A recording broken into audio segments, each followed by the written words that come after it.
And as an entrepreneur, I think sometimes people get into being an entrepreneur and they want to be a boss, but they want to be a boss too early. Too early. Right? So unless you can't replace you if you don't have the resources and you're not providing an opportunity and you can't cast a clear vision for the people that you have up under you, right? So I'm not the type of person who I want a large staff to feed my ego to say I got all these people that work for me or I got all these people who up under me. You know what I mean? If we can work together and you can do your own thing and keep your own thing, more power to you.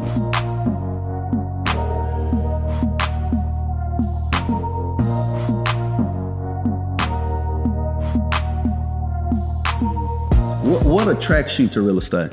What attracts me to real estate? Yeah.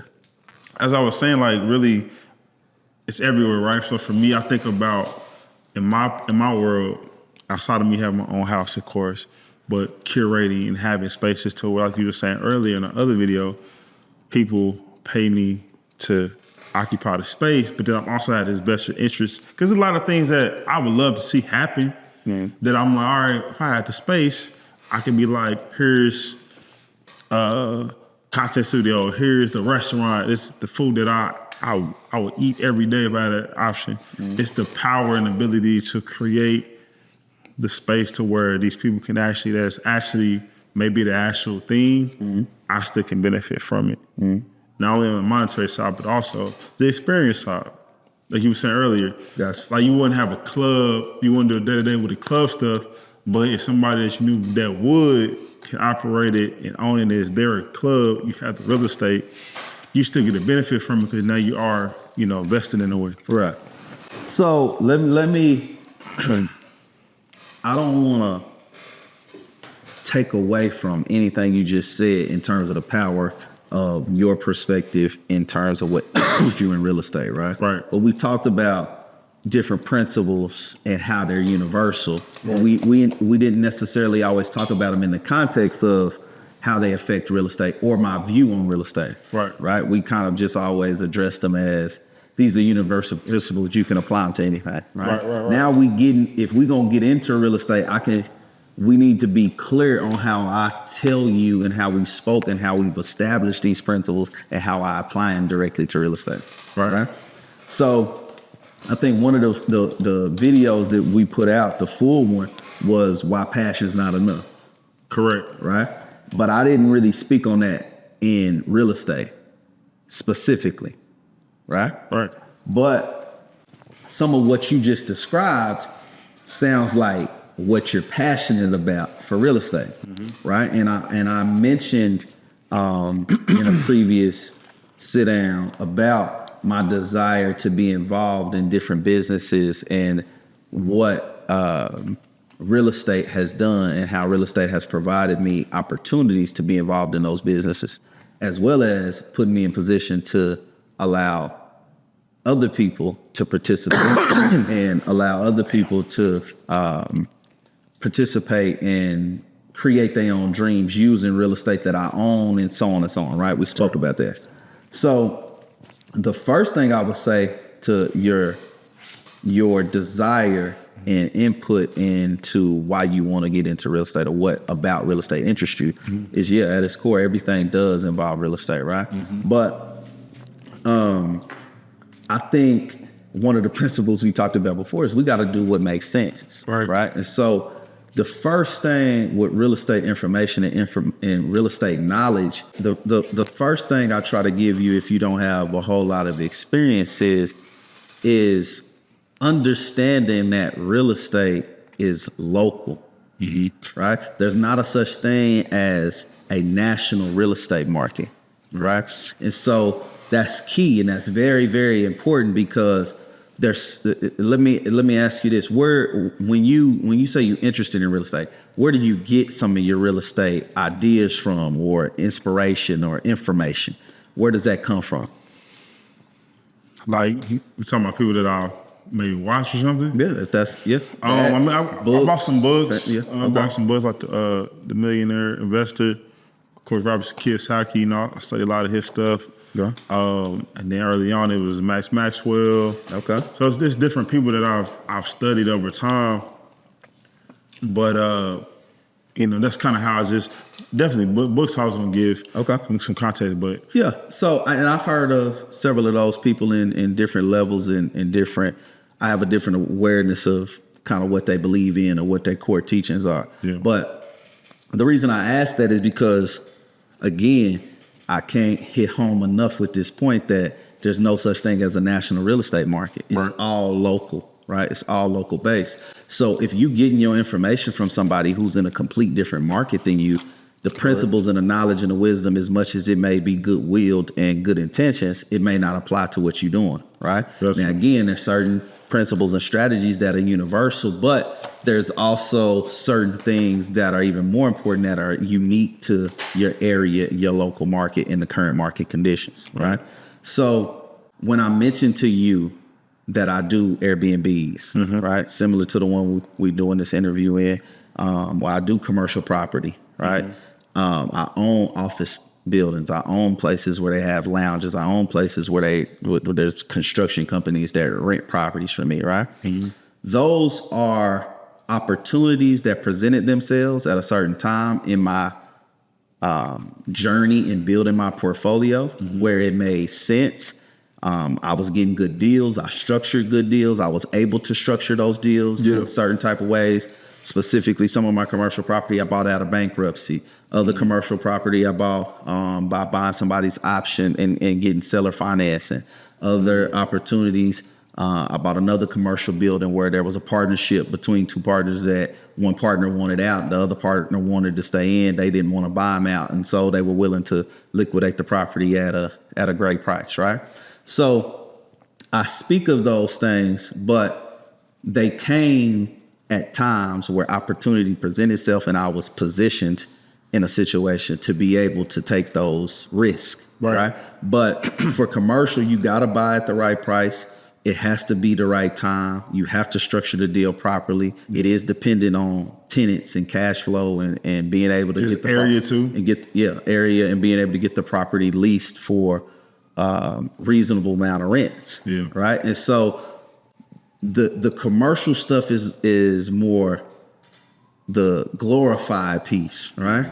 But I couldn't buy those type of properties if I didn't buy the single families that I had that generate the level of cash flow to put me in a position to be ready to take those type of risks, right? And so if your appeal to real estate is, hey, I want to get in and own a bunch of commercial property, well, if you don't have a business that's cash flowing or you don't have other assets in real estate that's cash flowing, starting in commercial real estate or multifamily stuff or stuff that could be more speculative, I wouldn't advise you to do, right? It's kind of going back to those principles of we do what we got to do first so that then we can do what we want to do, right? We're going to do these single families and these maybe raggedy houses that we had to buy and remodel and put some investment and love in it or whatever you had to do to generate the cash flow to where you can take that and invest it in stuff that's sexy and more attractive and fulfilling and purposeful of providing opportunities and those kind of things, right? Because if you get into it and you romanticize real estate as just this way to make a whole lot of money and stand in front of the building and take the picture, and you ain't paying attention to the fundamentals and the numbers and the cash flow, you're not going to be in the business very long, right? And so one of the things that I would want to encourage and advise young investors or people interested in getting into the industry is when you first getting started out, the sexy investments, the sexy properties are not what you want to get started in. If you can get started in one of those and you can find it in a situation that somebody needs to liquidate it quick or it's a distressed property, by all means get started in commercial or multifamily. I'm not knocking that lane, right? But I think I meet a lot of young investors or people interested in the industry getting started, and they had a mindset so set on, I only want to do 2 units, 3, 4 units in commercial property. I don't want to mess with single family. And again, I understand that perspective in certain situations, but a lot of times it's because they heard somebody on YouTube or they heard somebody on a podcast speak as you need to start here. And for that person, that may have worked. And in that market, there may be an abundance of deals where the numbers, make sense for you to get started at that level. But in another market, single family, and where you live geographically in the location you in, single family may not only be the only way to start, it might be the best way to start. Gotcha. You know what I mean? So that you can build cash flow and capital, and then you use the cash flow and capital that you're able to generate off of assets that maybe not be so sexy, maybe not be so interesting and creative and monumental and legacy plays, but they're part of the equation to give you the cash flow, the experience, the deal negotiation, the underwriting experience, the running comps, to figure out the business and the industry of how you can make money. And then we can go buy stuff that we want to have long term and that are more legacy plays. But we can't start with the legacy plays first, because sometimes that's so attached to a vision or image or what you think real estate should be that the fundamentals aren't there. You know what I mean? Once you got the fundamentals set and the cash flow is there, then you can take more risk and do more speculative investing. But I don't advise people who are first getting started to do anything that's speculative or high risk, because you don't have the capital to sustain some of those mistakes that are going to naturally come, especially when you first get started. And if you was to ask me the second part of that, you was asking me what attracted me to real estate. Outside of that, it is cash flow, right? And I think going back to our other conversations, not make everything about money, right. Then also, cash flow is king. Like, it's important when it comes to, I feel like one important thing when it comes to real estate, because if you ain't cash flowing, you ain't really absolutely be able to take that and reinvest. Yeah. But like you were saying, that might not be the sexiest spaces, right? Mm-hmm. And so with me, I again, use my media company as my example. The things that I shoot that I might not shoot as much of, but I'll shoot like the documentaries and stuff. Yeah. Those are the things I would do, is less days but more creative work versus commercials. But I get 10 of those. It might be the sexiest all the time, but they still fall in line with my scope of work. Right. But 10 of those to 3 of these documentaries I might want to do. Well, I might have to do those right now just to cash flow. Right. And then be like, all right, cool, I can then. It might not be as much time, but I can take that time to being like, all right, I can do these documentaries. Okay, and I got cash flow from both of those. Right. Then it's like, okay, when I get to the real estate side, I'm starting back over, because now with the money that I got, it might not go as far with this unsexy. I mean, it might go further with this unsexy property than trying to go, like you said, commercial. Absolutely. And I'm not gonna have this much. Absolutely. So in portfolio construction is what I would describe this as, right? Okay. Especially when, if somebody, if I say I'm a real estate investor, like, what do you invest in? Right? I'm running the gamut. If it's real estate, the numbers make sense. This is all the numbers business, right? There's certain things that are out of my wheelhouse that maybe require more management that I'm not familiar with, whether you're talking about group homes or certain elements of real estate where you can get into renting by the room or renting by the bed and that kind of stuff that requires more management, and it's more of a business than just a real estate play that I don't have a whole lot of experience in. Right. But when it comes to the real estate business, it's a numbers business, right? Yeah. We don't get emotional or connected to too many of these properties until you're in a position where you might make an emotional purchase, but I ain't gonna make no money on that, but that's cool. I'm making enough money over here that I can lose a little bit on this because this means something, or this is a way for me to create, or this is a property that was in my family. Like I was telling my grandma's home, essentially. Yeah. So you can do those kind of things when the fundamentals don't make sense if you got enough resources and cash flow from other just full business deals to support that, right? But you don't want to start with an emotional play. You don't want to start with an emotional buy off of, hey, my grandma used to live here, so now I'm going to go overpay for it so that I can post, hey, I bought back the block, bought my grandma's house. You know what I mean? But if you got 30, 40 houses and they all cash flowing and you got solid fundamentals on those, and you want to go waste some money on your grandmother's house, and I say on your grandmother's house, to purchase it back from somebody who may have bought it a couple of years ago because it means something to you. Well, now you're in a position to do that, and it's not going to crush your portfolio.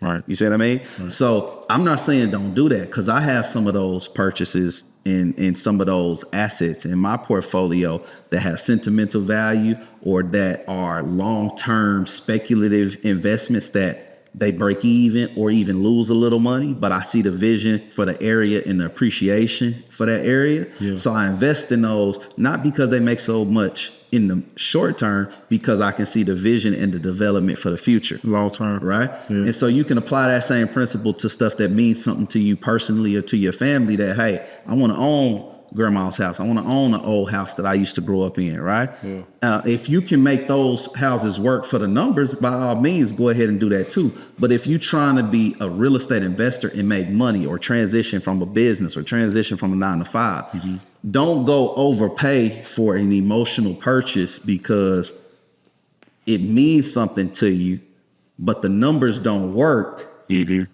And then now you think real estate don't work because you bought it emotionally for some reasons that is not connected to the fundamentals of the business. You understand what I'm saying? Gotcha. So the way I look at it in constructing a portfolio is we have assets that cash flow, and then we have assets that appreciate. But that's consistent with my market, right? Gotcha. There's not a lot of houses in Oklahoma City or in some of these Midwest or southern states that have large appreciation that you may see on the coast from LA's and New York's, right? Mm-hmm. There's a lot of appreciation, but there's a lot of speculation, which means it can go real high, it can go real low.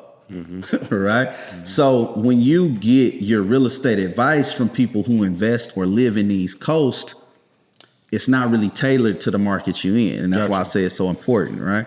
But a market like Oklahoma City, in the surrounding areas, the thing is you get the benefit of both, but you got to know where to look, and you got to study the market, and you got to know what you're going after. Right. You know what I mean? So there's certain areas and certain sides of the city and certain sides of the state that they're only cash flow plays, right? Mm-hmm. Because you're not going to see a lot of appreciation, meaning they're not going to go up in value significantly. But you can cash flow them every month. But you can cash flow them every month, right? Then there's pockets in OKC that the price point may be a little higher and it's hard to get in, but the city is developing in that area, right? So they don't cash flow now, but you playing more of a gamble and a speculative play on those houses, right? Mm-hmm. But the only way to be in position to see that appreciation is if you locked in and you in a position to hold them long term to ride that wave, because the market can go up and down, right? If you invested into speculative investments, meaning, hey, I bought it for $400,000, I'm hoping it's gonna go to 600, and you in a position based off of the debt or your finances or the loan that you got or whatever that you need to sell it in the next 6 months, you're not in position to ride the wave of the ups and downs of the market to where you can make it 10 years, and we know over 10, 20 years, it's definitely gonna go up, right? If you gotta sell in the next 6 months to a year, you're not in a position to ride that, right? So you shouldn't play in speculative games. You know what I mean? You shouldn't be playing in markets where the stakes is that high, where it can go that high and that low. You need to play in a more, this is what it is. I can cash flow these houses. We can buy houses in this area for 150 grand. Okay, but we can't build no houses for 150 grand. So we know they can't go much lower than this. Right. So depending on the market, sometimes we're insulated by construction costs, new regulation. There's all kind of things that come into play to where, you know, if you can buy a house for 100 grand, it might not be worth 100 grand in the area it's in because there's pockets of it, but we know we can't go build it for 100 grand, right? So if we get it now and we don't have to sell it for a long period of time, then that's a sign that could be a strategic investment and a possible good investment, because we can't replace it, because we can't build for that cost today. So saying like you to tear it down, you couldn't build it for the price that it would cost. Exactly. Gotcha. Yeah, you can't go build a $1,500 square foot house for 100 grand or 80 grand. Not in this climate. Not in this climate. It don't exist, right? So if you buy one, the area and the rents may not support that just yet, because it could be in a rundown area. You see what I mean? But we know you can't go build it for that. You know what I'm saying? So I think overall, how I would sum that up is, for any young investor, understanding, you know, what you see sometimes on social media or even in your market if you don't understand why people are investing in what they're investing in, or why the market is the way that it is in that certain area, certain moves people make won't make sense to you. So you got to do your market research and really, really learn and really, really observe what's at play. And the two questions you could ask is this a cash flow play, or is this a appreciation speculative play? Right? Mm-hmm. If you don't have no capital, you don't have no resources, you don't have no banks, you don't have no relationships, you don't have no reserves, I encourage you to stay away from anything that's speculative, anything you have, unless you're doing wholesales where you're not, really involved in the deal in terms of ownership and taking over ownership. You could do more wholesaling and flipping, but to actually buy stuff and remodel it or build from the ground up, and it being so heavy, reliant on interest rates and market timing for 6-12 months, especially with the political environment and the climate that we in, I don't advise people to get started with anything that's speculative, right? Now, if you got a bunch of experience building houses, then you can build them super cheap. You can get land for super cheap. You got contractors who you got relationships with and suppliers on materials that you got a niche in and an advantage, and you can build quickly before interest rates change and the environment change, then possibly you could look at that. But for the average person just coming in off the street, hey, I heard about real estate. I think it's something I should invest in. I advise get in something that you can either wholesale, something that you can rent out in cash flow, and something that is cash flow related as opposed to speculative and more gambling. And so that's I look at that a lot. Like this, I won't say it stopped me, but really just knowing more about it, right? Like you said, it's definitely area based, right? Because here versus, like you said, California or Florida, that's 3 different markets. Mm-hmm. You know what I'm saying? So it's definitely one of those. But that's why I think you utilize the information to tailor to you out there. It's for, even your content is important for, I would say, smaller markets, but in a sense, Oklahoma is a smaller market. But like just those things. So like what you asked the question in these notes is, what does it mean to invest ethically in real estate? I mean, there's, in terms of that, when I wrote about that, what I was thinking of versus, I'll put it like this, some recent experiences I've had. Okay. You don't have to go too much in detail if you don't want to. I'm going to tread lightly. We'll maneuver it. I mean, I think, again, like we spoke about before, doing everything with a level of ethics is important, right? In real estate, ethics are definitely important, right? But different people view it differently, right? If me and you make an agreement and you don't hold up your end of the agreement, and then because you don't hold up your end of the agreement, you try to act like the other person did something unethical, that's not fair, right? So everything is negotiable and everything is agreeable. I think clear communication, I think clear expectations between you and the buyer, or you and the seller, is definitely the best policy, right? I think people who are, looking for ways to make money, but they don't really care who they step on, they don't really care who they affect, I think that's the biggest issue. I think a lot of investors can get a bad rep or a bad name because they just out to or they're perceived to be out to make as much money as possible. Right? No matter the cost of anybody else. Right. So, but I think we also have to have a level of respect and responsibility for people doing business. You know what I mean? If somebody calls me and say, hey, I got a house for sale, what will you offer me for? Right? Well, a lot of times you could get somebody who says, hey, this person only paid $30,000 for this house, and then they sold it for $200,000, right?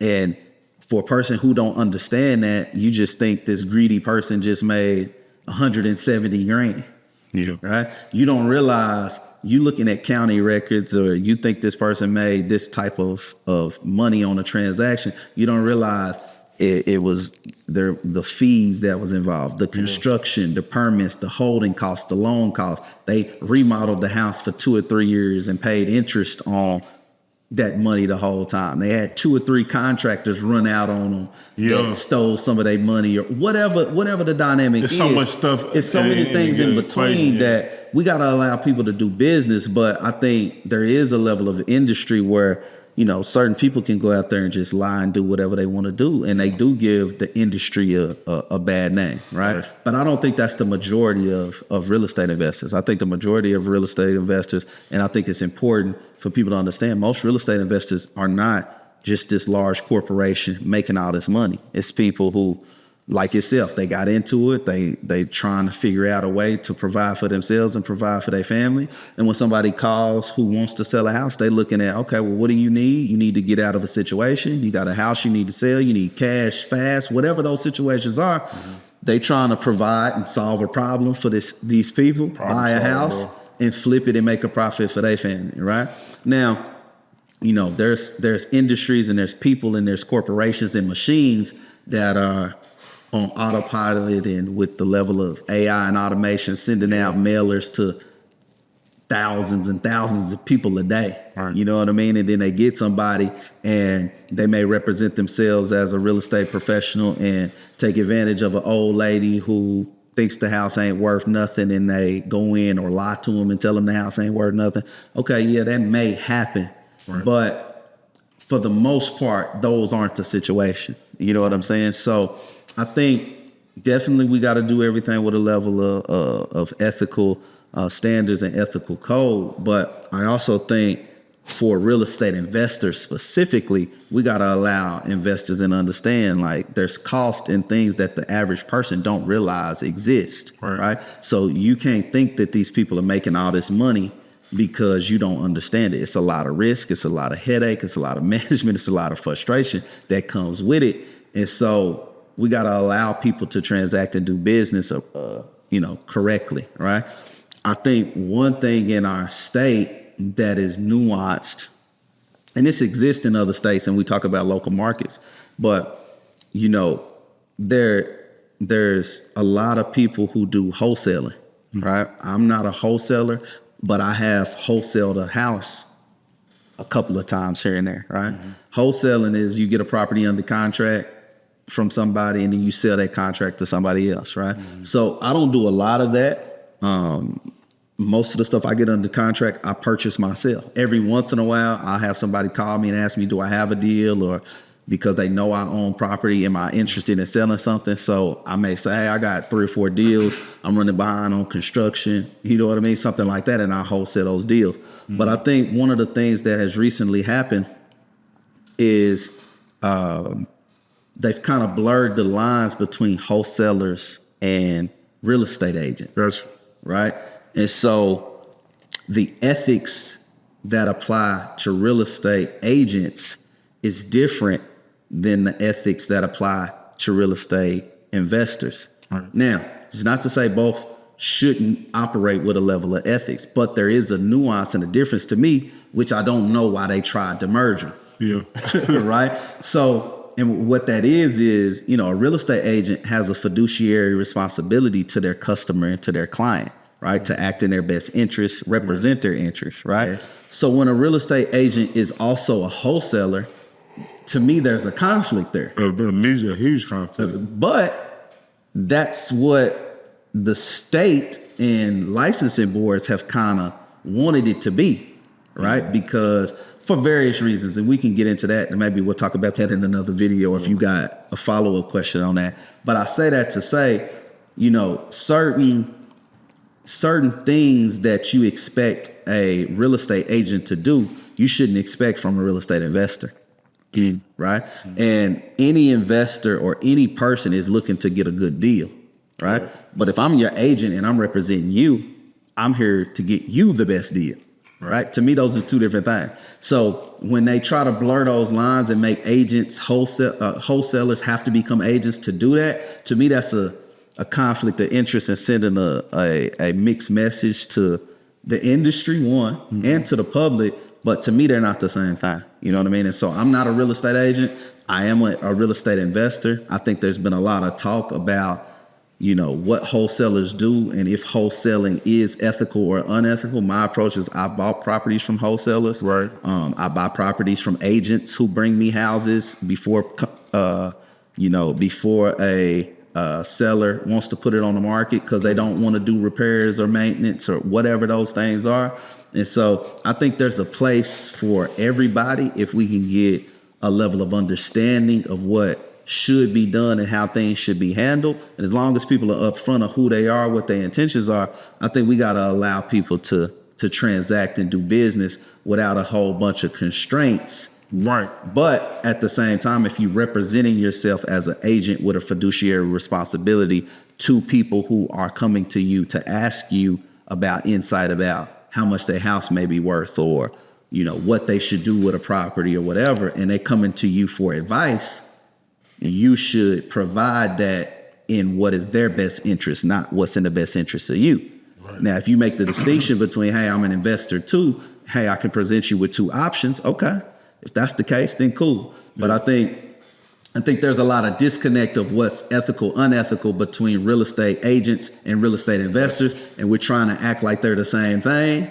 And then there's rules and regulations that are trying to blur those lines even harder. So when they're getting discussed, there's not a distinction being made. Yeah. But I encourage people, if you want to learn about real estate, becoming a real estate agent is fine. I love working with real estate agents. You know what I mean? I think there's a lot of real estate agents who are smart, intelligent, know what they bring to the table, want to give good guidance to their clients. And then there's some real estate agents who think they know way more than they do. Mm-hmm. They not investors. They want to be investors, but they don't either have the capital, the knowledge, or the resources, or the understanding to do it. And so they take this approach that, hey, I'm good, you're bad.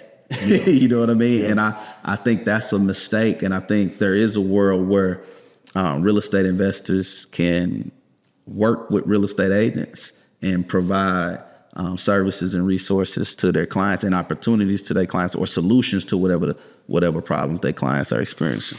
Yeah, I think that's like you said, that distinction is important because I even see some real estate agents could be investors when the time presents itself, but I think that's it's a whole nother level of, because my eyes, real estate agents is operating under someone else's company, and essentially, and an investor can be, like you said, solo entrepreneur, solo investor, right. Kind of creates his own. I don't think a lot of people that are real estate agents know the commitment it takes to do the investor side. Right. And so the reason I wanted to talk about that is relationships. Yeah. And how big relationships have been for you in real estate and why that is important when it comes to real estate. Now, that's powerful. Relationships is the key for sure in real estate, right? But, you know, how do you develop real estate relationships? It's networking, it's being reliable, being dependable, being responsive, doing what you say you're gonna do. You know what I mean? If you're getting properties under contract or you saying you're gonna be here at a certain time to walk a property, you showing up or you sending somebody, and just being available and having a level of connection and just doing what you say you're gonna do is how you develop those relationships. Yeah. I think what's key is access to capital. You know what I mean? And access to capital and getting out of your limiting beliefs. You know what I mean?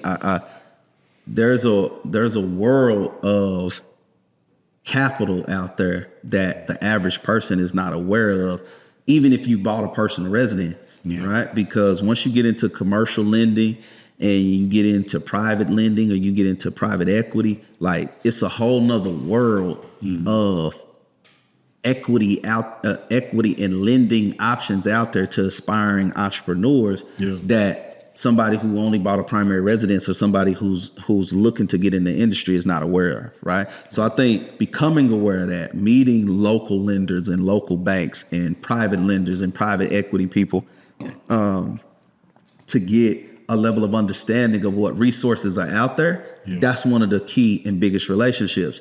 But in that, you have to be presentable in terms of you got to understand how to fill out a financial statement. You know what I mean? You got to understand, make sure you doing your taxes and you got your tax returns in place, whether you're doing a business and you're getting a 1099 or K1 or W-2s, and you got to understand that you need to file that and show some income and keep your personal credit score up. You know what I mean?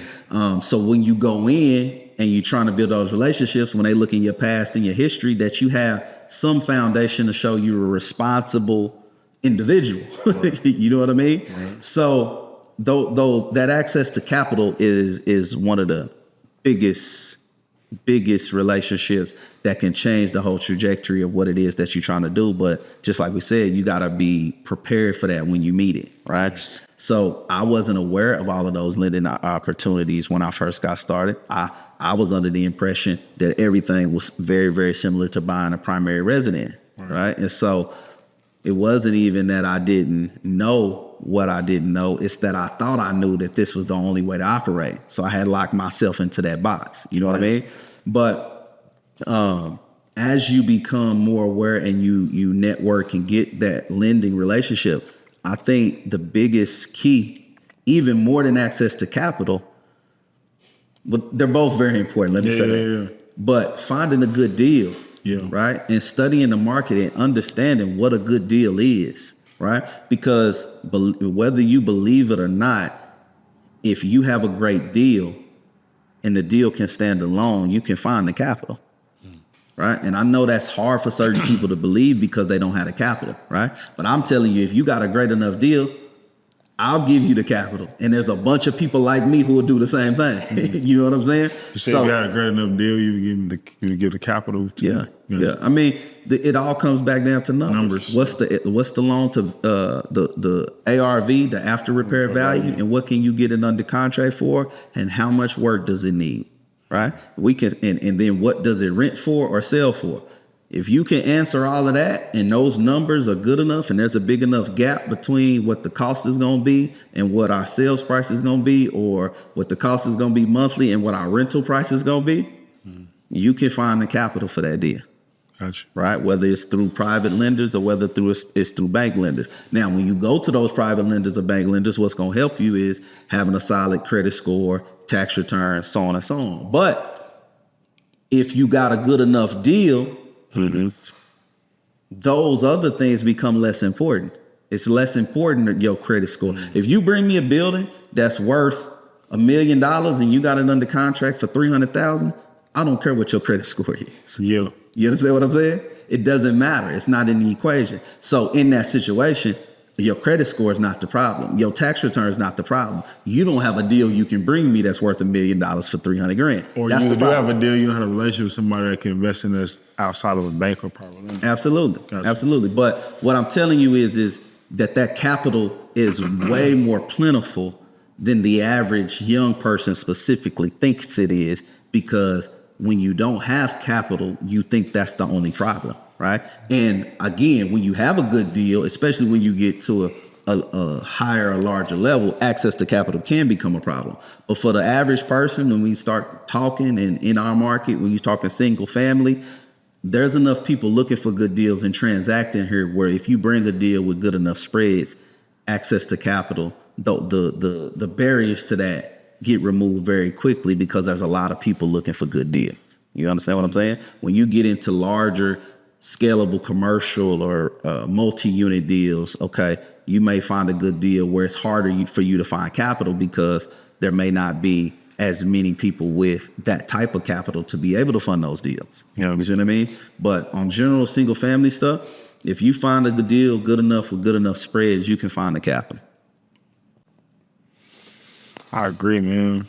Yeah, I think with me, that's just getting my first one. So going back to my why, it's like, I think I told you this months ago, but I was like, bro, honestly, my goal, my long-term goal for real estate is to be able to be in my purpose in other countries and having this passive income come from this stuff every month. So I know I can count on that every month to, somebody, because everybody gonna be looking for space, whether it's an Airbnb, single family, a quadplex, park, whatever, right? Because for me, that's how I've seen it in a way of life. I'm traveling, if I'm out the country doing some agriculture stuff, whatever, I know that I can live off of my rental properties each month.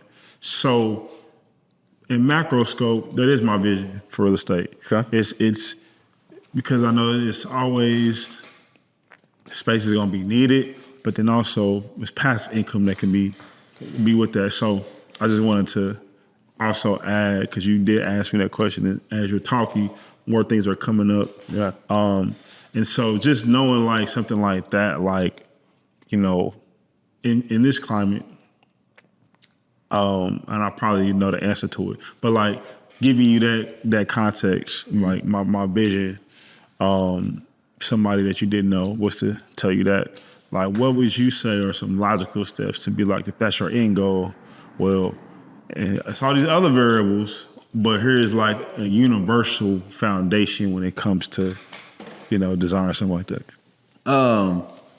Man, I think I think what you said, you hit it on the head. Yeah. In terms of what a lot of people's goals are, right? Mm-hmm. What I would encourage people to understand is, and I got to be careful how I say this because, again, I don't want to be overly critical, right? But there's a level of buzzwords out there like passive income, that are very real for a select few and a group of people, right? But getting started, there's no such thing as passive 100%. Correct. Right? There's different levels and degrees to passive, right? Like this may be completely active. You got to be there all day, every day, right? This one may be 30% active and you got to be there 30% of the time. The other 70%, you know what I mean? Yeah. So when you're dealing in real estate, the desire to get to passive too quickly can be, if you don't understand and check that in terms of reality, you may think you're going to get to passive way faster than you actually are, right? When you're dealing in real estate, even if you give it off to a manager, you got to manage the manager.